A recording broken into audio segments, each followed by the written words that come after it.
Start. कधी कधी काळ जणू स्तब्ध होतो.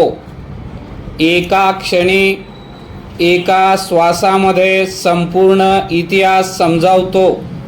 असाच एक क्षण आला तो 28 जुलै 2025 या दिवशी, जेव्हा नागपूरमधील मराठमोळ्या अवखळ हसतमुख पण धैर्यशील दिव्या देशमुखने अंतिम सामन्यात विजय प्राप्त केला आणि बुद्धिबळाचा विश्वकरंडक जिंकला.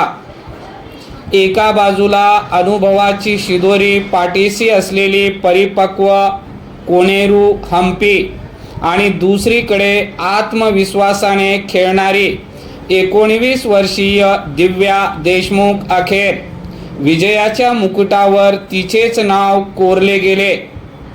आधीच्या फेऱ्यांमध्ये 4 ग्रँड मास्टरांना पराभूत करणाऱ्या दिव्याच्या विजेतेपदाच्या मुकुटावर ग्रँड मास्टर पदाचा तुराई खोचला गेला.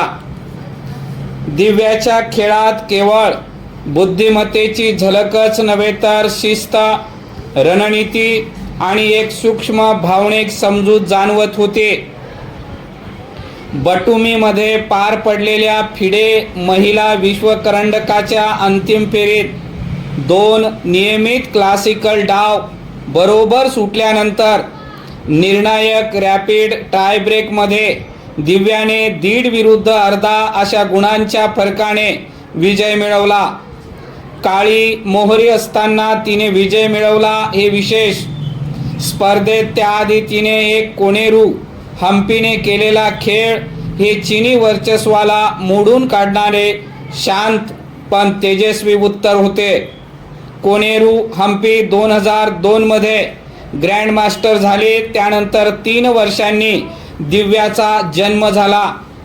म्हणजे कागदावर तरीही विषय लढाईच, पण हे अंतर मोडून काढत दिव्याने यश मिळवले. दिव्याचे आई वडील डॉक्टर. वडिलांनाही बुद्धिबळाची आवड. त्यातूनच वयाच्या 4थ्या वर्षी ती बुद्धिबळाकडे वळली. भगवानदास पुरोहित विद्या मंदिरमध्ये शिकताना तिने बुद्धिबळाचीही चमक दाखविण्यास सुरुवात केली. परीक्षांच्या दरम्यान सुद्धा तिने बुद्धिबळाचा सराव थांबवला नाही. परीक्षा आणि स्पर्धा दोन्ही एकत्र सांभाळण्याची कसब तिच्यात होती. 13व्या वर्षीच ती इंटरनॅशनल मास्टर झाली. आशियाई शालेय बुद्धिबळ स्पर्धेत सुवर्ण पदक मिळवल्यापासून वयाच्या 7व्या वर्षी सुरू झालेली तिची घौडदौड आता महिला विश्वकरंडक विजेतेपद व ग्रँड मास्टर पदापर्यंत येऊन पोहोचली आहे. तिच्या डोळ्यामध्ये नेहमी एक शाश्वत स्थैर्य असते. ती खेळते तेव्हा ती प्रतिस्पर्ध्याला गोंधळात टाकते. प्रतिस्पर्ध्याच्या प्रत्येक चुकांचा कानोसा घेऊन डाव पेचात बदल करते. तिच्या खेळाचे वैशिष्ट्य म्हणजे मोजक्या चालीतून विजयाची मुहूर्तमेढ रोवणे.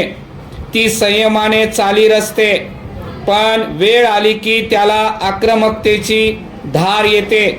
बुद्धिबळात टाइम ट्रबल ही अनेक खेळाडूंची अडचण असते, पण दिव्या वेळेच्या वापरात कुशल आहे. रॅपिड आणि ब्लिट्झ प्रकारामध्ये तिचा खेळ अधिक धारदार होतो. कमी वेळात निर्णय घेण्याची क्षमता आणि झपाट्याने आक्रमण करण्याची वृत्ती यामुळे ती या प्रकारात अव्वल ठरते. तणावाच्या क्षणी अनेक जण गडबडतात, पण दिव्या अशा क्षणी अधिक स्थिर राहते.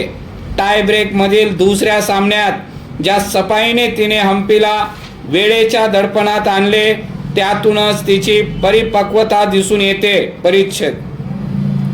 भारतीय बुद्धिबळ क्षेत्र कलेने वाढत आहे. एक काळ विश्वनाथन आनंद नावाच्या ताऱ्याने पटावर प्रकाश टाकला. पुढे द्विबेंदू बरुआ, प्रवीण टिपसे, अभिजित कुंटे, हरिकृष्ण हम्पी, विदित गुजराती, त्यानंतर पीडित प्रज्ञा गुगेश आदींच्या मार्फत ही वाट रुंदावत गेले.